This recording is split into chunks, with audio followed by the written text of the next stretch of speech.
ನಿನ್ನ ಹೊರತಾಗಿ ನನಗೆ ಬೇರೆ ಗತಿಯ ಆತ್ಮೀಯ ಸಜ್ಜನರಿಂದ ಪರಿಚಯಿಸಲ್ಪಟ್ಟೆ. ನನ್ನ ಕೈ ಹಿಡಿದ ನನ್ನ ಪತಿಗಳು ನನ್ನನ್ನು ಭೋಗದ ವಸ್ತುವಿನಂತೆ ದ್ಯೂತದಲ್ಲಿ ಪಣವಾಗಿಟ್ಟು ಸೋತು. ತುಂಬಿದ ರಾಜಸಭೆ ದುಶ್ಯಾಸನಿಂದ ಅಪಮಾನಿತಲಾದ. ಕೀಚಕನ ಭಂಗವನ್ನು ಸಹಿಸಿದೆನು. ಕದ್ದ ಭಿಕ್ಷುಕಿಯಂತೆ ಕಾಡಿನಿಂದ ಕಾಡಿಗೆ ಅಲೆದದ್ದು. ನೀನು ಮುಂದಾದರೂ ದ್ರೌಪದಿಯಕ್ಕೆ ಕಷ್ಟದ ದಿನಗಳು ಕಳೆದವೆಂದು, ಬದುಕಿರುವ 4-6 ದಿನಗಳಾದರೂ ಸುಖವಾಗಿರೋಣವೆಂದುಕೊಂಡರೆ ಹೆಚ್ಚು ಹೆಚ್ಚಿಗೂ ಈ ಅಪಮಾನ. ಏ ವಿಧಾನ, ಈ ದ್ರೌಪದಿ ಹಣಿಲಿ ಇನ್ನೂ ಅದೇನೇನನ್ನು ಬರೆದಿರುವೆ ದೇವ.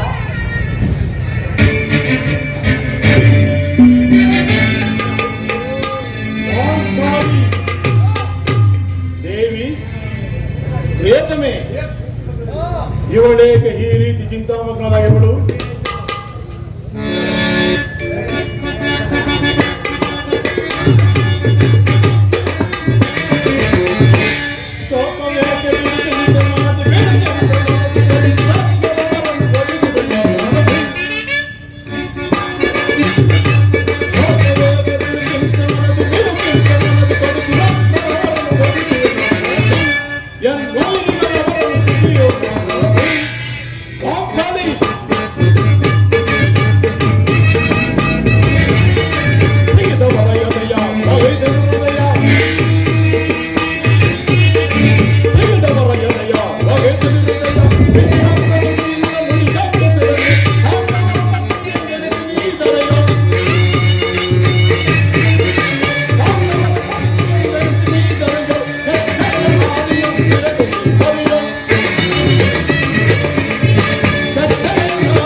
ನಿಷ್ಕಾರಣವು ಹೇಳುತ್ತಿರುವೆ, ಏನಾಯಿತು ಪ್ರೇತಮೆ? ನಾನು ನಿಷ್ಕಾರಣವಾಗಿ ಹೇಳುತ್ತೇನೆ. ಈ ದ್ರೌಪದಿಯೊಳಗೆ ಒಂದಲ್ಲ 10 ಕಾರಣಗಳಿವೆ. ನೀವು ಪುರುಷರು, ನಿಮಗೆ ಯಾರಾದರೂ ದುರ್ವಾಸವನ್ನಾಡಿ ಅಪಮಾನ ಮಾಡಿದ್ದಾದರೆ ನೀವೇ ಅವರಿಗೆ ಸರಿಯಾದ ಪ್ರತಿಕಾರ ಮಾಡುವುದು. ಆದರೆ ಸ್ತ್ರೀಯರ ವಿಚಾರ ಹಾಗಲ್ಲ. ಅನ್ನ ವಸ್ತುಗಳಿಗಾಗಿ ಅವರು ಪರರನ್ನು ಆಶ್ರಯಿಸಬೇಕು. ನಮ್ಮ ಆತ್ಮ ಗೌರವಗಳನ್ನು ಕಾಪಾಡಿಕೊಳ್ಳಲು ನಮಗೆ ನಿಮ್ಮಂತಹ ಪುರುಷರ ಆಶ್ರಯ ಬೇಕು. ಹೇ ದೇವ, ಇಂತಹ ಪರಾಧೀನ ಸ್ತ್ರೀ ಜಾತಿಯನ್ನು ಅದು ಏಕೆ ತಾನೇ ಸೃಷ್ಟಿಸಿದೆ ತಂದೆ? ಕಳಬೇಡ ಪಾಂಚಾಲಿ, ಕಳಬೇಡ.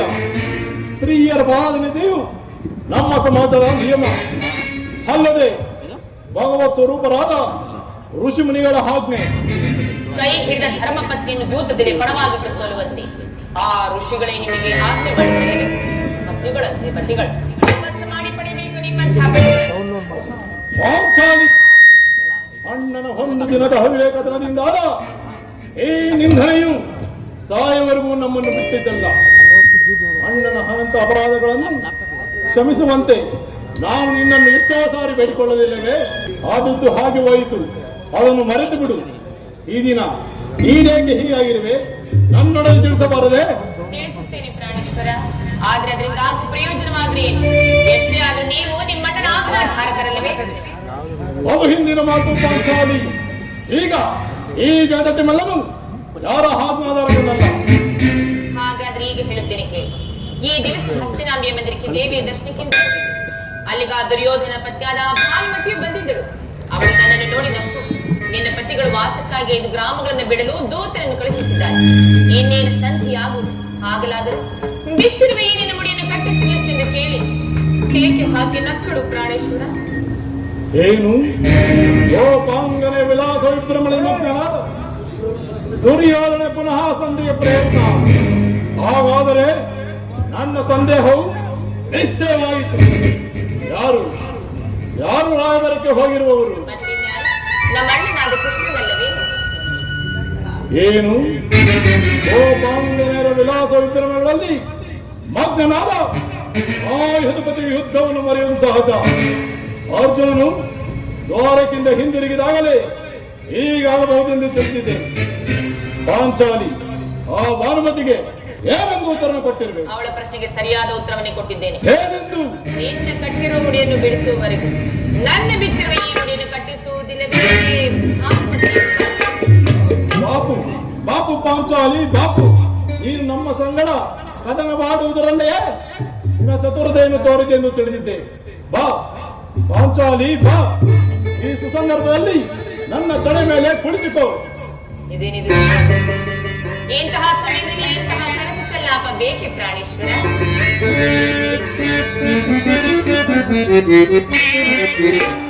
ಜಾನೆ ಮುದ್ದಾಡಿದೆನು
ಪ್ರಾಣೇಶ್ವರ, ಆದ್ರೆ ನೀವು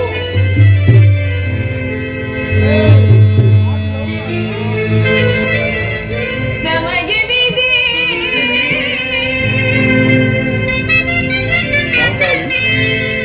ಶೃಂಗಾರಕ್ಕೆ ಭೀಮ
ಎಂದಿಗೆ ಆ ಕೌರವರ ಶಿರವನ್ನು ಈ ಧರೆಗೆ ಕೆಡಹುವಿರು?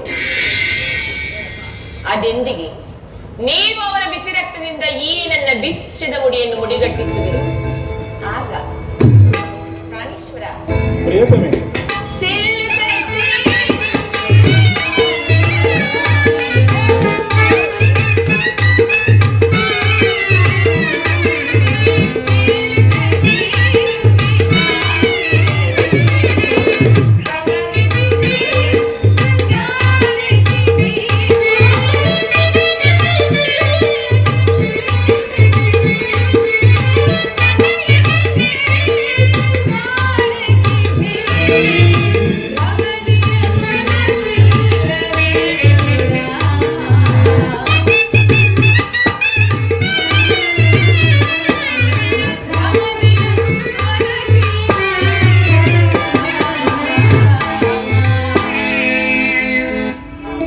ಪ್ರಿಯತಮೆ, ಸಮಯವಿದೆ.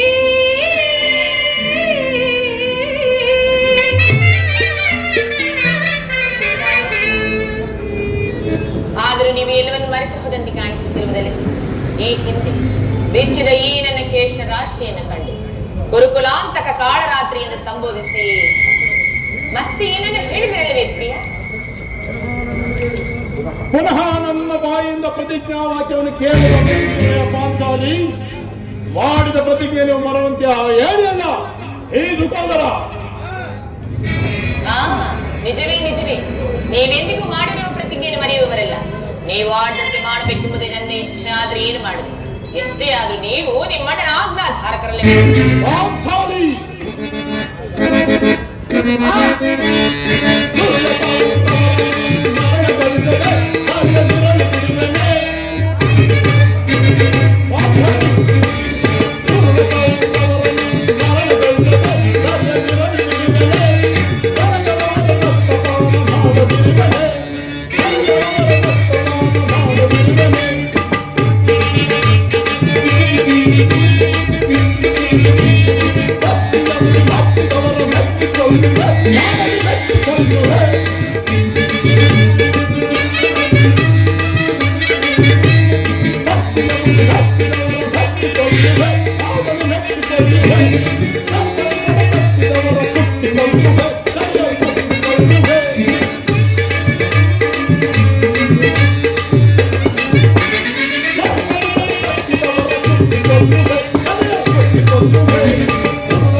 ನನ್ನನ್ನು ಕೇಳಿಸಬೇಡ ಪಾಂಚಾಲಿ.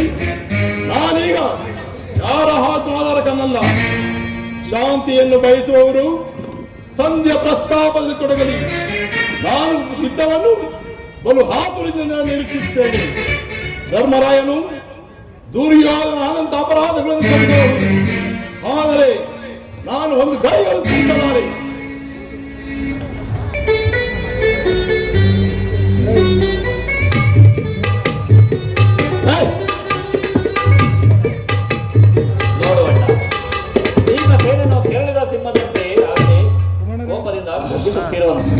ಆತನ ಕೋಪವನ್ನು ಶಮನ ಮಾಡಲು ನಿನ್ನಿಂದ ಹೊರತು ಮತ್ತಾರಿಂದಲೂ ಸಾಧ್ಯವಿಲ್ಲ.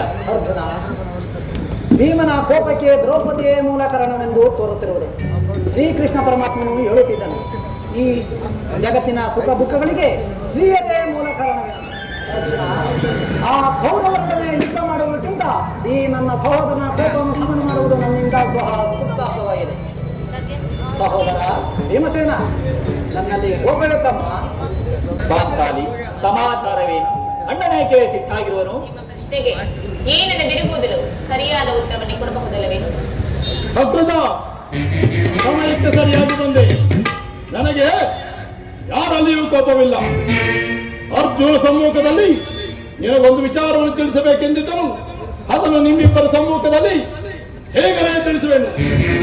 ಈ ಸಂಧಿ ಪ್ರಸ್ತಾಪವು ನಿಮಗೆ ಉಚಿತವಾಗಿ ಕಾಣಬಹುದು. ಅರ್ಜುನನು ಅನುಮೋದಿಸಬಹುದು, ನಕುಲ ಸಹದೇವರನ್ನು ಸುಮ್ಮನಿರಬಹುದು. ಆದರೆ ಈ ದಾಸಾವೃತ್ತಿಯನ್ನು ನಾನು ಪಾಂಡವರ ಕಳಂಕವೆಂದೇ ಭಾವಿಸಿದ್ದೇನೆ. ದರಿದ್ರ ಭಿಕ್ಷುಕರಂತೆ ಕಂಡವರ ಮನೆಯ ಬಾಯಿನಲ್ಲಿ ಸಂಧಿಯಾಚನೆ ಮಾಡಲು ಪಾಂಡುರಾಜೇಂದ್ರನು ನಮ್ಮನ್ನು ಪುತ್ರರನ್ನಾಗಿ ಬಿಡಲಿಲ್ಲ. ಯುದ್ಧಕ್ಕಾಗಿ ನಿಮ್ಮ ಅನುಮತಿಯನ್ನಾಗಲಿ ಅರ್ಜುನ ಸಹಾಯವನ್ನಾಗಲಿ ನಾನು ಅಪೇಕ್ಷಿಸುವುದಿಲ್ಲ. ನಾನು ಮತ್ತು ನನಗೆ ಇವೆರಡೇ ಇಡೀ ಕುರುಕಲವನ್ನು ನಾಶ ಮಾಡಬಲ್ಲದು. ನೀವು ನಿಶ್ಚಿತರಾಗಿ ಸಂಧ್ಯಾ ಪ್ರಸ್ತಾಪದಲ್ಲಿ ತೊಡಗಿರಿ.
ಕೋಪ ಮಾಡಬೇಡ ಅಣ್ಣ.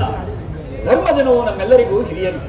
ಆತನ ಇಷ್ಟಕ್ಕೆ ವಿರುದ್ಧವಾಗಿ ನಾವು ಯುದ್ಧವನ್ನು ಪ್ರಾರಂಭಿಸುವುದು ಅನುಚಿತ. ಪಾಂಚಾಲಿ,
ಇದಕ್ಕೆ ಏನು ಹೇಳಿದೆ ಪಾಂಚಾಲಿ? ಧರ್ಮ ಧರ್ಮ ಎಂದು ಹಂಬಲಿಸುತ್ತ ಕ್ಷತ್ರಿಯ ಧರ್ಮವೇನೆಂಬುದನ್ನು ಮರೆಯುವುದು ನಿಮಗೆ ಉಚಿತವಲ್ಲವೇ ಪ್ರಾಣೇಶ್ವರ? ದ್ರೌಪದಿ, ಯುದ್ಧವು ಕ್ಷತ್ರಿಯರ ಕರ್ತವ್ಯ. ಯುದ್ಧವು ಎಂತಹ ಘೋರ ಕರ್ಮವೆಂಬುದನ್ನು ಇನ್ನೂ ತಿಳಿದಿಲ್ಲ. ನಾವು ನಮ್ಮ ಅಭಿಮಾನಕ್ಕೆ ವಶರಾಗಿ ಯುದ್ಧವನ್ನು ಪ್ರಾರಂಭಿಸಿದರೆ ಮುಂದೆ ನಮ್ಮ ಅವಿಚಾರಕ್ಕಾಗಿ ನಾವು ದುಃಖಿಸಬೇಕಾಗುವುದು. ಅದಕ್ಕೋಸ್ಕರ ನಾನು ಇಷ್ಟೊಂದು ಚಿಂತಿಸುತ್ತಿರುವುದು ಪಾಂಚಾಲಿ. ಏನಿದು? ಏನೇ ಕೋಲಾಹಲ? ಪರಮಾತ್ಮ, ಪಾಂಡುಪುತ್ರರ ಪ್ರಣಾಮಗಳನ್ನು ಸ್ವೀಕರಿಸಿದೇವಾ? ವಿಶೇಷಾಲಿಗಳಾಗಿ ಪಾಂಡುಪುತ್ರರೇ. ಪರಮಾತ್ಮ, ಹೋದ ಕಾರ್ಯವೇನಾಯಿತು? ಹೋದವರಾರು ಕೃಷ್ಣನಲ್ಲವೇ? ಅಂದರೆ ಎಲ್ಲವೂ ಸಮರ್ಪಕವಾಗಿ ನಡೆಯಿತು. ಸಂಧಿಯ ವಿಚಾರವೂ ನಡೆಯಿತೆ. ನಾನು ಓದದ್ದು ಅದಕ್ಕಾಗಿ ಅಲ್ಲವೇ? ನಡೆಯಿತು ಧರ್ಮಾನಂದನ. ಪಾಂಚಾಲಿ, ನಾನಿನ್ನು ಹೊರಡುವೆನು. ನಾನಿನ್ನಲ್ಲಿ ಇರುವುದಿಲ್ಲ. ಅವರ ಇಚ್ಛೆಯಂತೆ ಅವರು ನಡೆಯಲಿ, ನನಗೆ ತೋರಿದಂತೆ ನಾನು ನಡೆಯುವೆನು. ಪ್ರಾಣೇಶ್ವರ, ಸ್ವಲ್ಪ ಸಮಾಧಾನರಾಗಿ ಮೊದಲು ಅಣ್ಣನ ಮಾತು ಮುಗಿಯಿರಿ ಸ್ವಾಮಿ. ನಿಮ್ಮಣ್ಣನ ಮಾತು ಮುಗಿಯುವುದರಲ್ಲಿ ನನ್ನ ತಾಳ್ಮೆ ಮುಗಿದು ಹೋಗುವುದು. ಸಭೆಯಲ್ಲಿ ಏನೇನು ನಡೆಯಿತು? ಎಲ್ಲವೂ ತಕ್ಕ ರೀತಿಯಲ್ಲಿ ನಡೆಯಿತು. ನಾನು ನಿರೀಕ್ಷಿಸಿದಂತ ರೀತಿಯಲ್ಲೇ ನಡೆಯಿತು. ಕೃಷ್ಣ, ನನ್ನಲ್ಲಿರಲು ಸಾಧ್ಯವಿಲ್ಲ. ನಾನಿನ್ನು ತಡೆಯಲಾರ ರುಕ್ಮಿಣಿಪತಿ ಸಂಚು ಮಾಡಿ ಹೊಂಚು ಹಾಕಿ ಕಿಚ್ಚನ್ನು ಎಬ್ಬಿಸುವ ಈ ಸಂದೇಹ ಸಮಸ್ಯೆ ಮಾತುಗಳು ನಾಗಬೇಡ. ಅಭ್ಯರ್ಥಿ ಅಪೇಕ್ಷೆಯಂತೆ 5 ಗ್ರಾಮಗಳಿಗೆ ಸಂದೇಹ ಇದ್ದಷ್ಟೇ.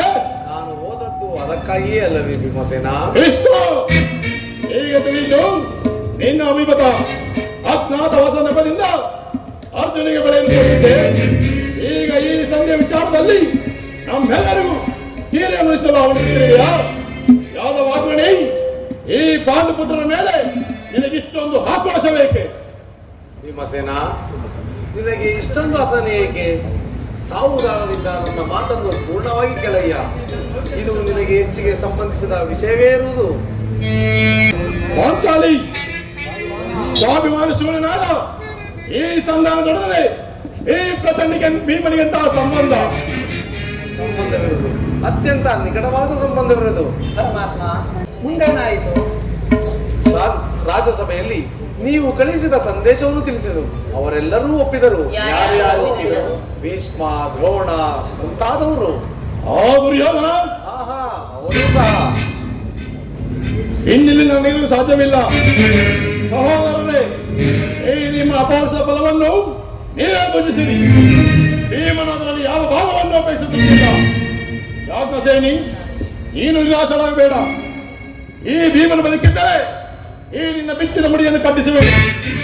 ಸಹೋದರರೇ, ಈ ನಿಮ್ಮ ಅಪೌರುಷದ ಫಲವನ್ನು ನೀವೇ ಭುಜಿಸಿರಿ. ಭೀಮಸೇನ, ನಿಲ್ಲಯ್ಯ ನಿಲ್ಲು. ನೀನು ನಿಜವಾಗಿಯೂ ಹಿಡಿಂಬಾಪತಿಯೇ ಸರಿ.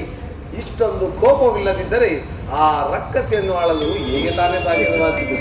ಸಾವುದಾರರಿಂದ ನನ್ನ ಮಾತನ್ನು ಪೂರ್ಣವಾಗಿ ಕೇಳಯ್ಯ. ಕೃಷ್ಣ, ಇಲ್ಲ, ನಿಂತಿದಂತೆ ಹೇಳಿಬಿಡು. ಸುಮ್ಮನೆ ನನ್ನ ಕಾಡಬೇಡ. ಈ ಸಂಧೆ ಸುದ್ದಿಯು ನನಗೆ ಹೊಪ್ಪದು.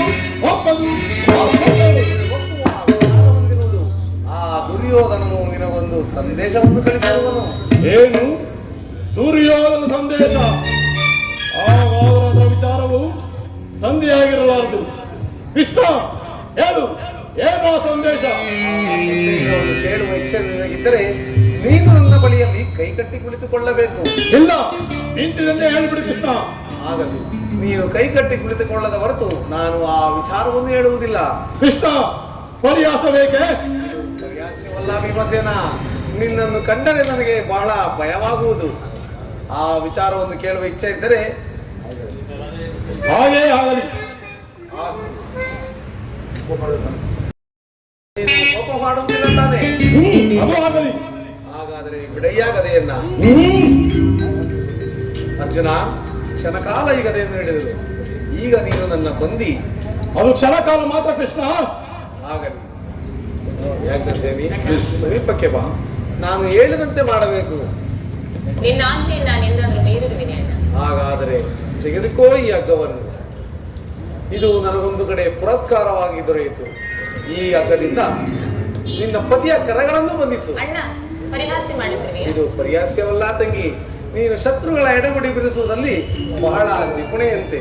ಹಾಗೆಯೇ ನಿನ್ನ ಪತಿಯ ಕರಗಳನ್ನು ಕಟ್ಟಲು ಬರುವುದೋ ಇಲ್ಲವೋ ಎಂದು ನೋಡೋಣವೆಂದು ಭೀಮಸೇನ ಆ ಸಂದೇಶವನ್ನು ಕೇಳುವ ಇಚ್ಛೆ ನಿನಗಿದ್ದರೆ ಪಾಂಚಾಲಿ ಕೃಷ್ಣ ಹೇಳಿದಂತೆ ನನ್ನ ಕರಗಳನ್ನು ಬಂಧಿಸು.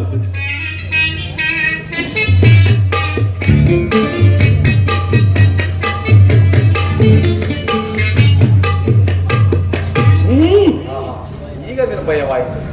ಈಗ ಕೇಳಿರಿ, ಈ ಭೀಮನನ್ನು ಬಂಧಿಸಿರುವ ಹಗ್ಗವು ಹಿಂದೆ ರಾಜಸಭೆಯಲ್ಲಿ ನನ್ನ ಅಂಗಾಂಗಗಳನ್ನು ಬಂಧಿಸಲು ಅಣುವಾಯಿತು. ಮತ್ತಿನ್ಯಾರು? ದುರಾಭಿಮಾನಿಯಾದ ದುರ್ಯೋಧನನು ಆಜ್ಞೆ ಮಾಡಿದನು. ದುರಾಚಾರಿಯಾದ ದುಶ್ಯಾಸನನು ಇಂತಹ ಕೆಲಸವನ್ನು ಮಾಡಿದನು. ಇಂತಹ ಸಾಹಸದ ಕೆಲಸ ಅವರಿಗಲ್ಲದೆ ಮತ್ತಾರಿಗೆ ಸಾಧ್ಯ? ಏನು ಹೇಳಿದೆ ಕೃಷ್ಣ?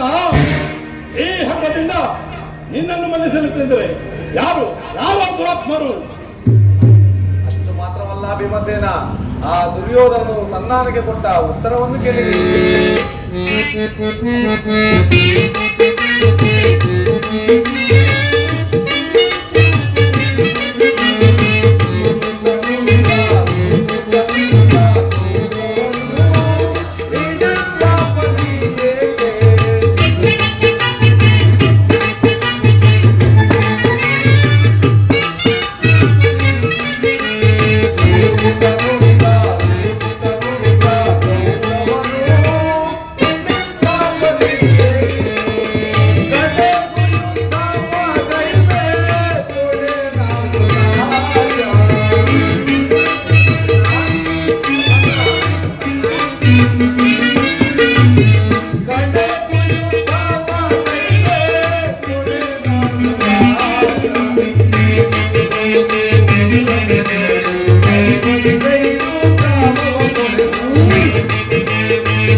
ಭೂಮಿಯನ್ನು ಅಪೇಕ್ಷಿಸುವಾದರೆ ಅದು ರಣರಂಗದಲ್ಲಿ ಶಸ್ತ್ರಾಸ್ತ್ರಗಳ ಆಸ್ಪದದಲ್ಲಿ ಎಂದು ಘಂಟಾಘೋಷವಾಗಿ ಸಾರಿ ಬಿಟ್ಟ. ಏನು ಹೇಳಿದೆ ಕೃಷ್ಣ? ಈ ಹಗ್ಗದಿಂದ ನಿನ್ನನ್ನು ಬಂಧಿಸಲಿತ್ತಿದ್ದರೆ ಯಾರು ದುರಾತ್ಮರು? ಈ ನೀಚ ಕೃತ್ಯದಿಂದ ದುರಾಭಿಮಾನವು ಶಿಖರವನ್ನೇರಿ ಮುಟ್ಟಿರುವುದು. ನಮ್ಮ ಪ್ರಿಯ ಬಂಧುವಾದ ಶ್ರೀಕೃಷ್ಣ ಪರಮಾತ್ಮನನ್ನು, ಯಾದವಾಗ್ರಣಿಯನ್ನು, ಆ ಕುರಿಕೋಣವನ್ನು ಈ ರೀತಿ ಅವಮಾನಪಡಿಸಿದನೆ. ಅಗ್ರಜ ಧನಂಜಯ, ಇದಕ್ಕೆ ನಿಮ್ಮ ಉತ್ತರವೇನು? ಈ ಸಂದೇಶಕ್ಕೆ ಉಳಿದಿರುವುದು ಒಂದೇ ಉತ್ತರ, ಅದು ಯುದ್ಧ.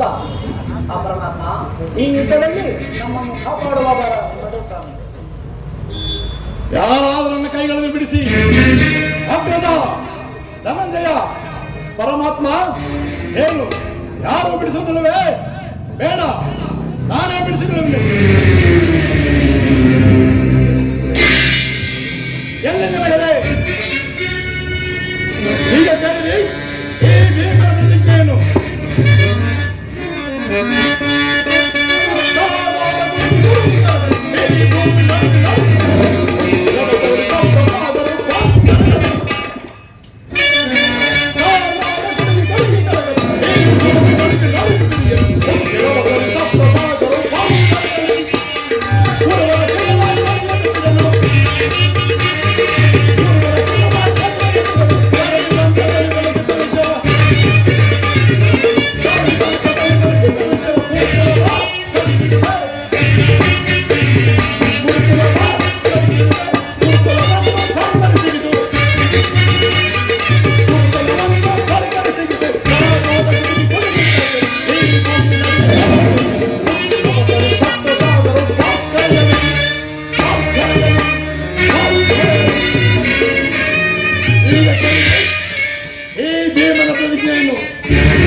ಮಾತನ್ನೇ ತಿಳಿಸಿದ್ದೆ ನಿಜವಾಗಿದ್ದರೆ ವೀರ ಮಾತೆಯಾದ ಕುಂತಿ ದೇವಸ್ಥಾನ ಪಾನ ಮಾಡಿ ಸತ್ಯವಾಗಿದ್ದರೆ ಮುಂದೆ ನಡೆಯುವ ಘೋರ ಸಂಗ್ರಾಮ ಕ್ಷೇತ್ರದಲ್ಲಿ ಆ ದುರ್ಯೋಧನ ತಮ್ಮನ್ನು ತಂದು ಸಾವಿರ ನಾಶ ಮಾಡಿ ಹಸ್ತಿನಾವತಿ ರಕ್ತ ಸಿಂಹಾಸನ ರಕ್ತದ ಕೊಳೆಯನ್ನು ಮುಳುಗಿಸಿ ಆ ದುರ್ಯೋಧನ ತೊಡೆಯನ್ನು ಮುರಿದು ಅವನ ರಾಜಪುಟವನ್ನು ಕಿತ್ತು ನೆಲ ಕಪ್ಪಳಿಸಿ ಏ ನನ್ನ ಹಡಗಾಲಿನಿಂದ